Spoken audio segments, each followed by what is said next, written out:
So good morning again. And we do want to thank, as we think about Veterans Day coming up this week, we do want to thank, I know we have at least one here today, we want to thank any veterans that we have. We have a couple that are also in service members now, and at our daycare we even have a teacher that is part of, I always forget which one she is, National Guard or the Army. She's the one that goes on the weekends. So we are very just very thankful for all the service that you did for us. So we have been in this book of Ruth. So how have you liked the book of Ruth so far? Have you guys enjoyed it? I know for some people it's their favorite book. Some people haven't read it before, but we've kind of been going at it a little different way. Now, for a couple of the singles that are here, and Pastor Stacy, I'm not sure where she is, but give her a dirty look because she said she was going to be in service this week. So I was asking any other singles, anybody use some of those pickup lines I gave you last week at all? No, not at all. Come on. You would have had somebody sitting next to you today at church if you would have used those. But so, like I said, we're having some fun with this too, but this is really important. And one thing I love about the book of Ruth, and hopefully what I've tried to convey to you, we don't want to all look at you, but I may have just talked about you. She also did not use any pickup lines. I already asked her earlier. So, but we are, one thing I love about the book of Ruth, Stacy got me off track there for a second. One of the things I love is that we've kind of been looking at it from a romantic perspective, from people who are single. We've been looking at it from people who are married and kind of looking at their own relationships, or even maybe not married, but in a relationship. But it also can be looked at with any kind of relationships, friendships, or anything like that. So the ideas that we're looking at, I don't want people to check out who these feel like these don't apply to them. But today we really are going to focus a little bit more on the dating and marriage aspect. But like I said, if that's not something that you are concerned with, don't check out. And I want to also say, I said this our very first week, that Paul does say in his letters that it is actually better to be single because we can be closer to God at that time. So when we talk about things like this, I don't ever want anyone who is single to ever feel like they're less than or looked at differently. It's not, marriage or a relationship is not the goal. That's not the end. It's just a lot of us are in that at this time. So just take this as any kind of relationship you have. So think about anybody that you have dated before, or your spouse. Think about that first experience, when you first start dating someone, when you first ask someone out. And it can be really awkward. Maybe think back to your very first date.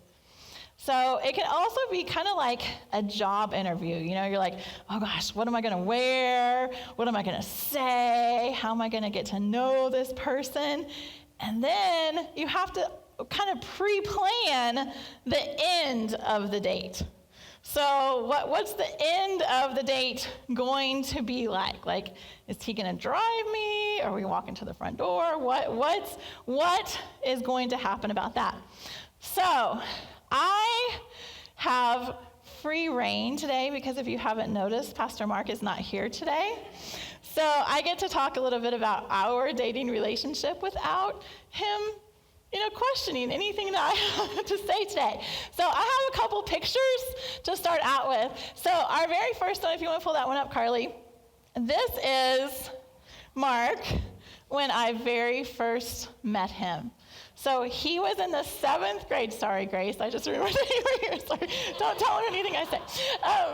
This is Mark. He was in the 7th grade. I know he looks like he's about, 4 years old in this picture, but he was in the 7th grade, and I was a junior in high school. So we are 3 years apart, but 4 grade levels apart. And I'm not going to lie, when I very first saw him, I thought he was really cute. He was like this cute little guy, but it was kind of illegal maybe at that point for me to date him. So I did not, we hung out a lot. We actually met at church camp, and this is a point we argue. But he would come, and I always remember, he had this one outfit. Now remember, this is like the early 90s, late 80s, and he had this silk outfit that was like purple silk pants and like a paisley silk shirt. And I will never forget him getting out of his mom's car, because he couldn't ride the van to camp. Like his mom had to take him especially. And he got out of his mom's car, and he opened the door, and he just stood out, and he said, "Ladies, I'm here." And that's what he looked like at that time.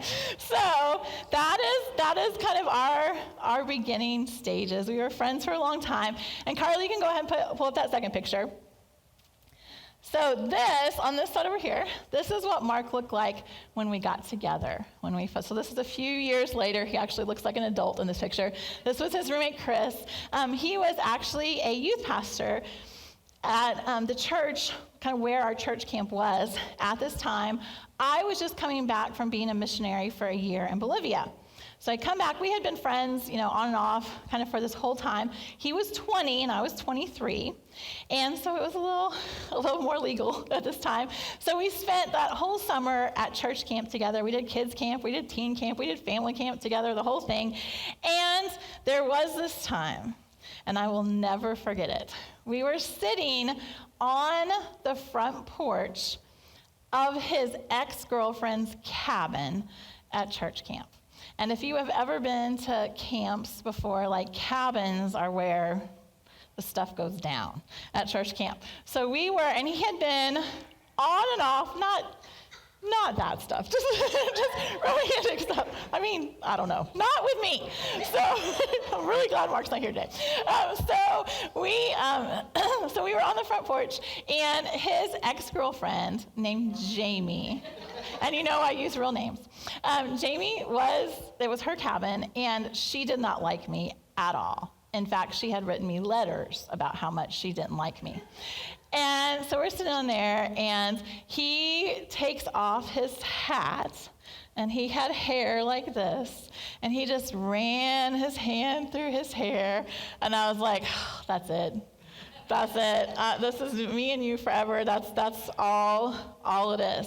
So thinking about like those first date kind of things, Mark and I really never had a first date because we were friends for so long that we kind of just were eventually like, let's get married like after so long.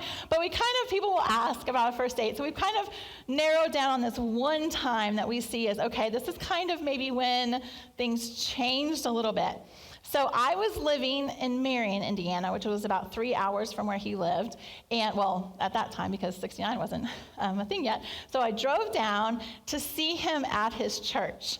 Now, Orleans Church, I know some of you are familiar with Orleans Church. It was an older church, lots of older people there. And then we have this cute, young, 20-year-old youth pastor there. So all the grandmas, all the old aunties had all of their people that were trying to fix Mark up for, with their family. So I walk in and sit next to him, and the evil eyes that I got, because nobody knew who I was, and they just, it was bad. So we decided after church that we were going to go out to eat.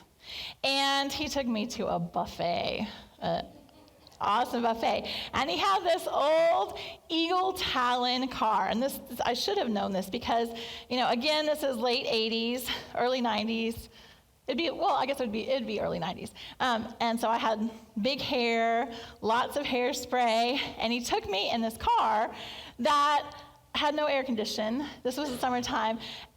I feel like we went 150 down the highway. I mean, it was just like, by the time I got there, my hair was all crazy and everything, and I should have realized this is how Mark drives, and this is how my children are going to also drive, too. But we finally got there, and we got into a buffet, and imagine Golden Corral before it was Golden Corral. It was like a big barn kind of thing, and he was just so cute, so smiling that he was like taking me out to eat. It was so exciting. And so we get all of our stuff and we sit down and he gets chicken wings, which he still loves, but the bone-in chicken wings. And he puts the whole thing in his mouth and he's just looking me right in the eyes and does this and pulls the whole thing out and all that's left is the bone. And he was like, what about that? Obviously, I guess him being able to eat a whole chicken wing without, anything it got me, because we were engaged like 2 months later. So that was the beginning, the awkwardness, everything, the beginning of my relationship with Mark. And so back in the day, if you were listening to all of that, you never heard that we texted each other or that he slid up on my DMs or anything like that, because we did not have phones at that time. We did eventually, when we were engaged, he had, I call it the big Zach Morris phone, but it was kind of a cell phone, but he would have to call me like late at night. It was just crazy. But we didn't have any of that. We actually had to talk and see each other in person. Because he was a pastor, I worked during the week, and then because he was a pastor, he couldn't really leave on the weekends. So a lot of times I would drive down to see him on the weekends, and I had a friend that I could stay with down there. And so we would spend a lot of our weekends together, but it would be in person. And then sometimes, if you guys are old enough to remember this, before cell phones, if you were dating, sometimes the person you were dating would call you on the phone at your house, but it was a family phone that had this long cord that someone else in your house was probably also listening in to whatever conversation that you had. So the idea now of dating is so different with social media, with texting, with all of those things. It's a lot of people don't actually see each other. The whole getting to know each other part is so different because it's not in person.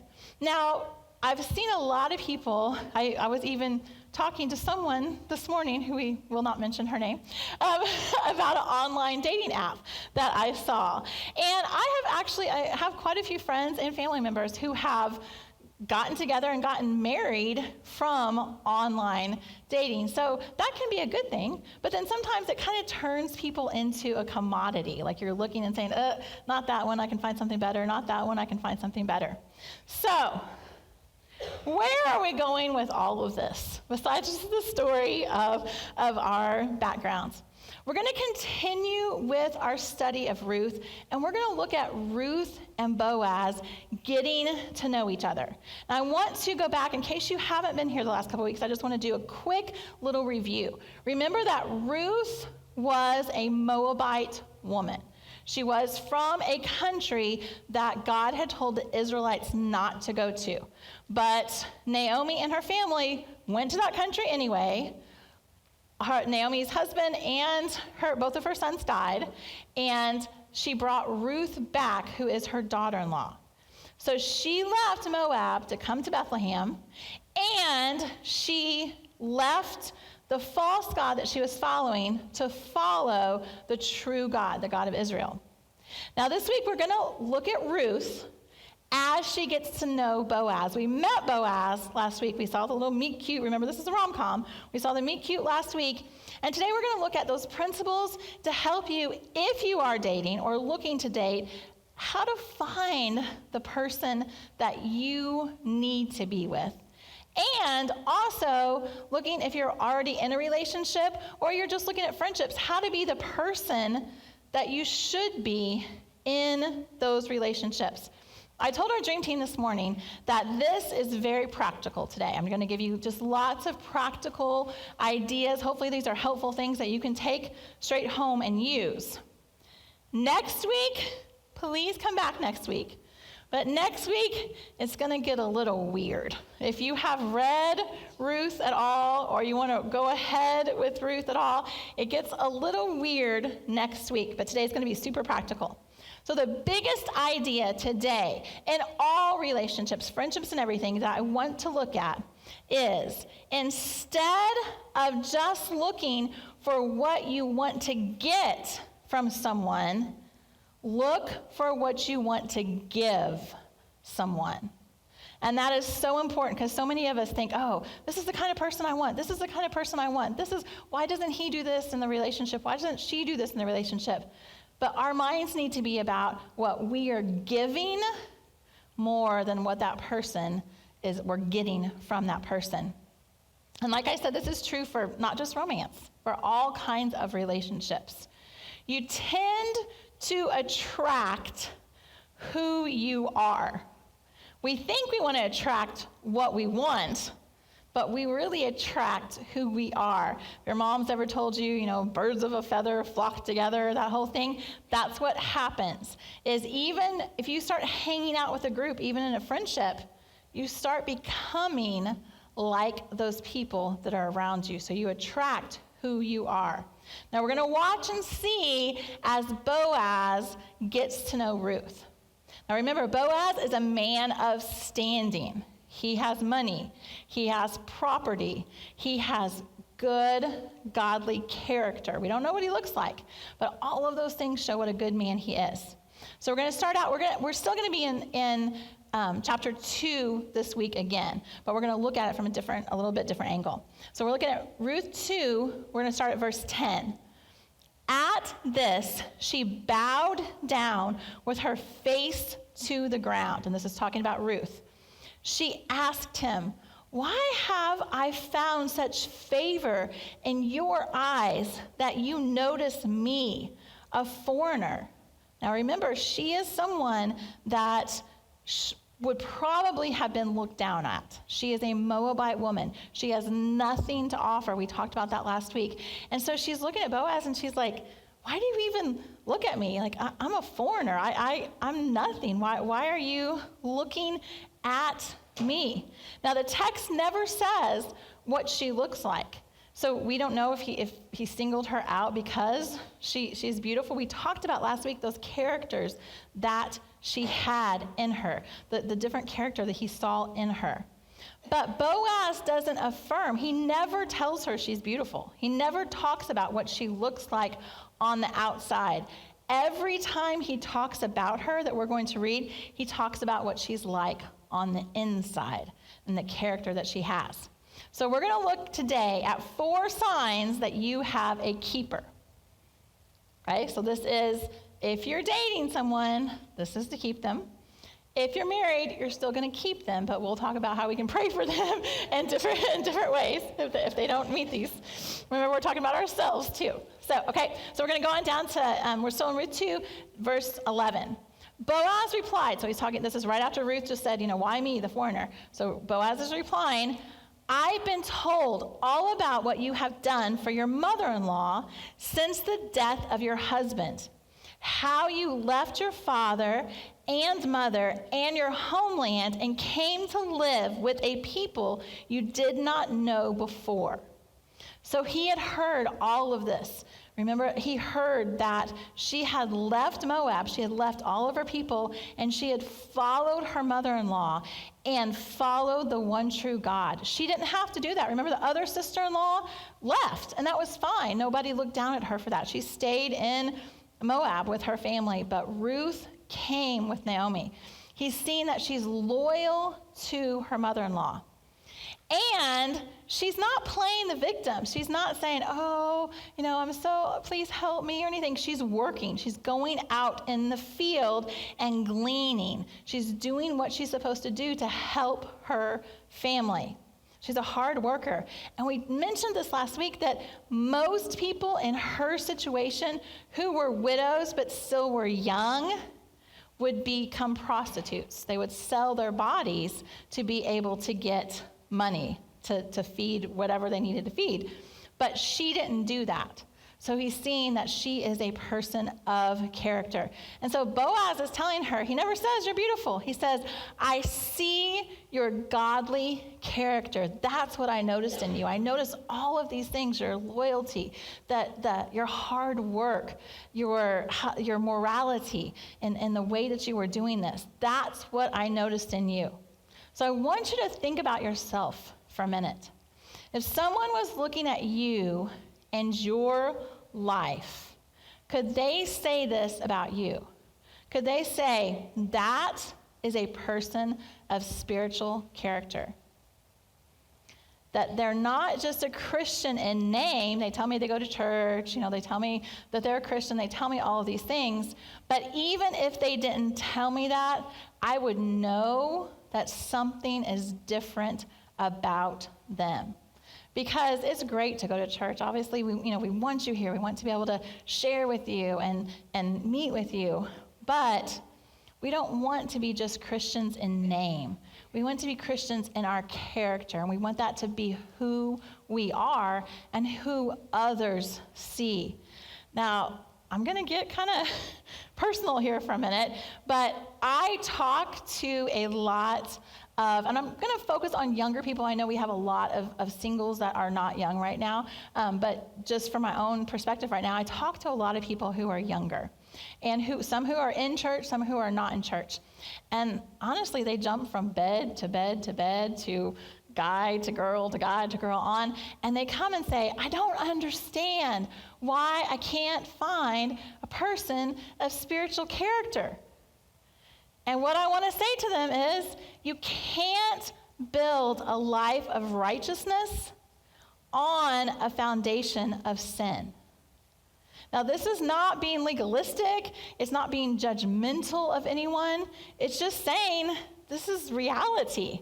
If you want someone that has spiritual character, you have to be someone who has spiritual character. It's the same if you're already married. If you are upset with your spouse because of something that they're doing, first look at yourself. Look at yourself. What am I being the person of spiritual character? Am I doing the things, following God in the ways in which I should? Now that I understand that doesn't necessarily mean that your spouse is going to follow that, but that's where we start first. Are you growing in God's word? That's something, if you have been here hopefully for 1 minute, you know that is our biggest goal here, is to get you in the word of God personally, because he is the one who will change you and who will let you know what is going on in your own heart. And if you're coming to church, are you serving? Are you going beyond yourself? Are you looking at different ways, both within the church and outside of the church, that you can serve? So if you are seeking to meet someone, now this is just for our singles right now, if you are seeking to meet someone with a spiritual character, there are some things that you can pay attention to. One, notice their friends. How do their friends act? Do they have a bunch of friends that are just wild, party all the time, just everything, never talking about anything spiritually? Remember, you attract what you are. Also, how do they treat their family? When you're looking at people, especially, this is for the girls, look at how a boy treats his mom and see that helps you know what kind of character that they have. How do they treat their family? How do they treat, when you go out, how do they treat the service people, the waiters and waitresses that come along? Do they seem like they're entitled and talk down about them? Or do they see them as people and care about them and, and want to talk about them?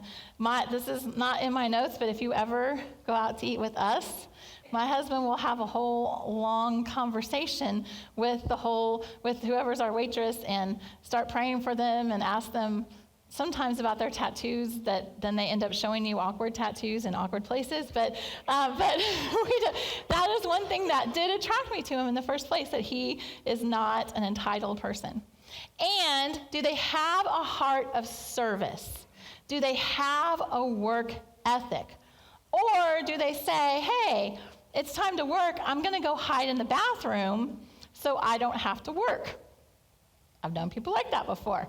So what kind of work ethic do they have? Because this is important for every relationship you have, whether it's romantic or not. When a person shows you who they are, believe them. Don't think, I'm going to change them, or it's just because of this, or this is the... No. They're showing you who they are, believe them. So if you're dating someone who is not helping you get closer to Jesus, cut it off. No excuses. They're not helping you grow closer to Jesus.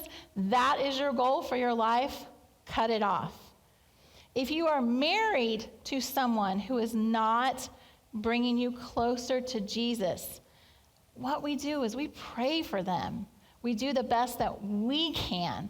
We grow as much as we can, and we pray for the other person, and we show them Jesus in us. We want to be the person that we want to be with. So Boaz was a man of character, and first he noticed Ruth's character.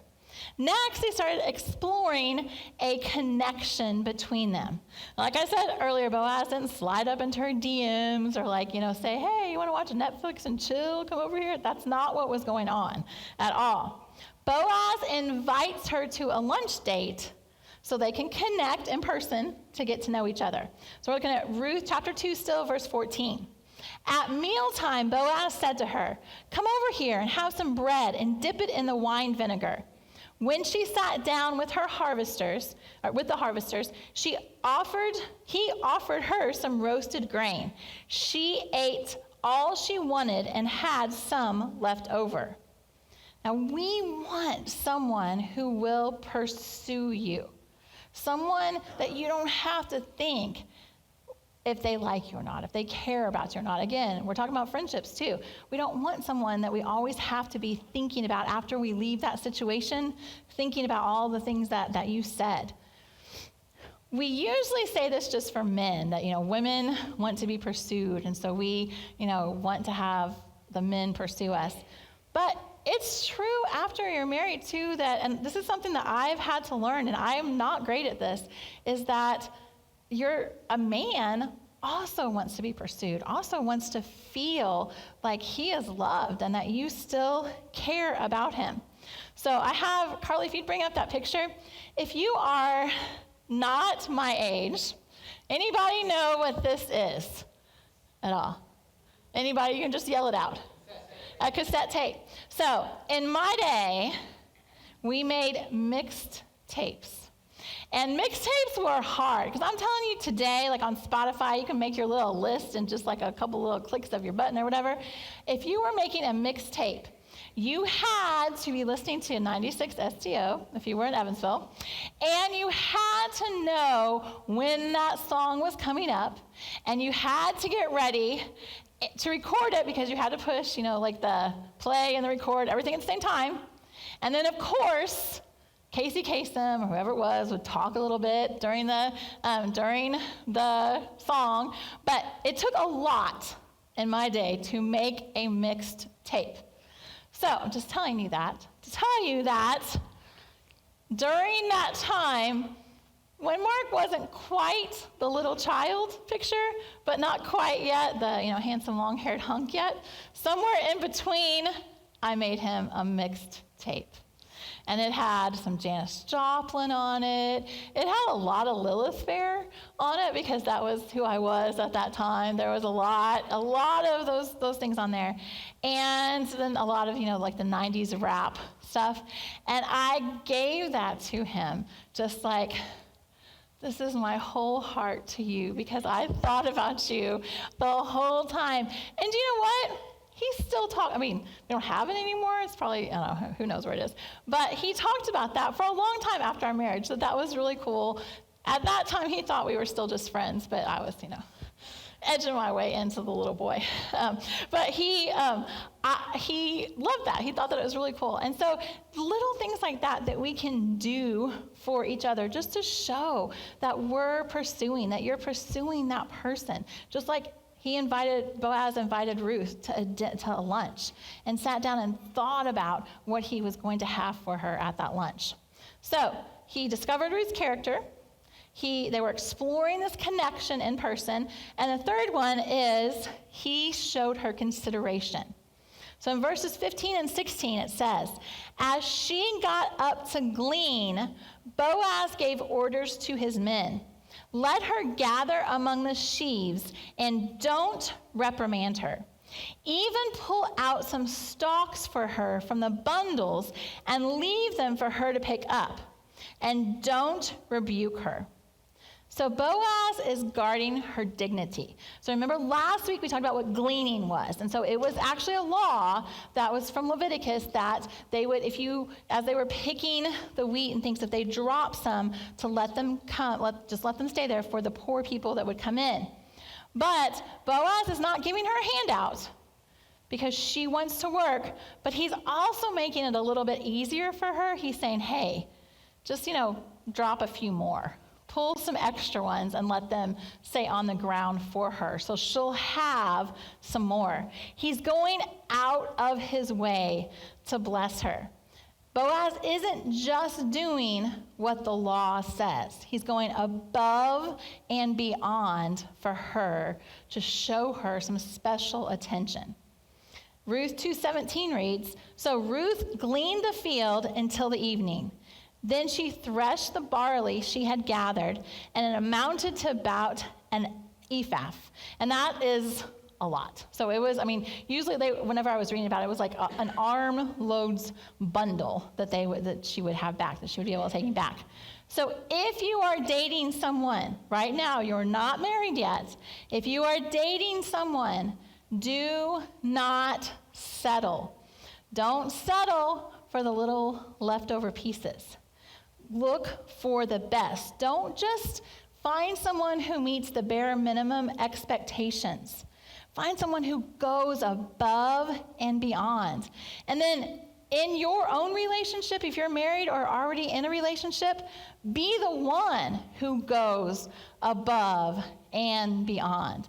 And trust me, I have been married for 26 years, and it is hard because you got kids and you got to clean the house and you got to wash the dishes and you're just tired and it's hard. Like, it's just life. It's hard. But be the one that goes above and beyond. And Mark, my husband, is so good at this because, as a lot of you know, I have a little bit of trouble with my hip. And so Mark was going to be gone, or he's gone for 2 weeks. And when he left this last 2 weeks, it was so cute because, I'm not a complete invalid. Like I can do things, but he made sure all the laundry was done. He made sure all the dishes were washed. He made sure that everything was picked up. We even did a grocery order so I would have food. He made sure that everything was done since he was going to be gone. And we even stopped at Dollar General for something. And when he came out, it was so cute because I also miss him because he's been gone for a week. But he came out with this bag, and I love Nerds candy. And I love candy corn. And I had just mentioned, I've been trying to lose weight, so I had just mentioned that this season I didn't have any candy corn the whole season. And I honestly that wasn't like a willpower of mine. I just didn't buy any this time. And so he came out with a bag that was Nerds candy corn. Now, it was the sweetest because he just gave it to me it was just the biggest blessing. And it went over and beyond. Now, Nerds candy corn, not the best, not the best combination, but the heart was there. It was so sweet for him to do that. And so think about that. Remember, you attract what you want. So be the person that goes above and beyond. In your friendships too, be the one that goes above and beyond. So we looked for character, we had connection, we're going to have some consideration, and the last one we're looking at is receiving confirmation. So Ruth takes this big bundle of barley home, all the extra grain, and she shows Naomi. And in 2:19, we're going to read what Naomi says. Her mother-in-law asked her, "Where did you glean today? Where did you work? Blessed be the man who took notice of you." Naomi's like, I like this guy. She doesn't know who he is yet, but she just sees like how much that Ruth has brought home. So she knows he probably had to help her be able to do this if she brought this much home. So she says, who is this? Naomi loved Ruth. And remember, way back in chapter 1, she had prayed for her to have a godly husband because that's what she needed at that time. So Ruth, before she even knows who Boaz is, she's confirming his goodness to her. Now, it's always a good sign when those that you like and you respect like the person that you are in a relationship with. That is a good confirmation. Now, hopefully, you have a Christian community, you have family, friends that you can go to that you can trust. And if you don't, come to me, because I can tell you, I will let you know what I think about, I just looking out, I see a lot of people who I have let know already, what I think about their significant others. So make sure if the people that you trust and that love you don't like the person that you're dating, it's wise to listen to them because they care about you. And they can see sometimes when, we get those little love blinders on and we think about, all this, I can change all this stuff, No, listen to the people who love you. Ruth told Naomi that this man who blessed us, she said his name is Boaz. And Naomi was like, Boaz? He's our relative. The Lord blessed him. Now, it sounds weird to us. He's our relative. That seems like that would be a no-go, but let's keep reading. In 20, it's 2:20, sorry, she says, he is one of our guardian redeemers. Now, a guardian redeemer is someone who is a relative who is by law protects this person, pays for their debts, and provides for them. Now, legally, Boaz is not obligated because he's not Elimelech's direct brother. He's a relative, but he's not his direct brother. So the law states he doesn't have to do this. And beyond that, remember that Ruth is a Moabite. She's not an Israelite. So he doesn't have to follow this law. But he is a relative of Naomi's and Elimelech's. Now, Boaz doesn't have to give Ruth anything because of this, but he chooses to give her everything. And we're going to read the next couple of weeks kind of how this all goes down. He actually has to kind of fight to be able to give her everything, the things that he wants to give her. But he doesn't go by the law, because if he went by the law, he wouldn't have to do anything for her. But he goes by grace. And this is so true for us too, because if we think about it, Jesus is our guardian redeemer. He has paid everything for us, all the debt of sin that we owe, that we're supposed to, that's supposed to be our death sentence because of the sin. But he paid that for us. And he did not have to. There's no law saying that he had to do that. But he did that out of his grace. And he just makes everything that is broken in our lives, he makes them new because he redeems us as our guardian redeemer. No sin is too great to be redeemed by him. No marriage is too broken to be healed by him. No relationship that we have, family relationship, friend relationship, is beyond his redemption because he is our guardian redeemer. Now, as we leave, I'm going to pray for those. I'm going to pray for we have lots of different angles today from the people that are here, but I want to pray for those who are looking for a relationship. And I want to remind you what I said is that we don't believe, and the Bible doesn't say, that being in a relationship is the top tier. If you are single and you want to remain single and that is, God loves you, And you can even put more, Paul tells us, you can put more into following him as a single person. But if you are looking for a relationship, I want to pray for those just to look for the people that have these characters. First, for us to have those characters so we can attract the people that are like that. And second, I want to pray for those who are already in relationships. Your relationship might be great. You might be at this, if, like I said, I've been married for 26 years and it kind of goes just up and down a lot. So you might be at one of those high points, and that's amazing. Think about how you can stay there. Think about being that person. You might be on one of those really low points. Pray for your spouse and be the person that you want to see in the relationship. But most important, the most important relationship that we can ever have in our lives is our relationship with Jesus, because he is our guardian redeemer. He is the one that makes all things new. If we don't have a relationship with him, then all our relationships on earth can never be as good as they could be with him. So if you guys would go ahead and bow your heads.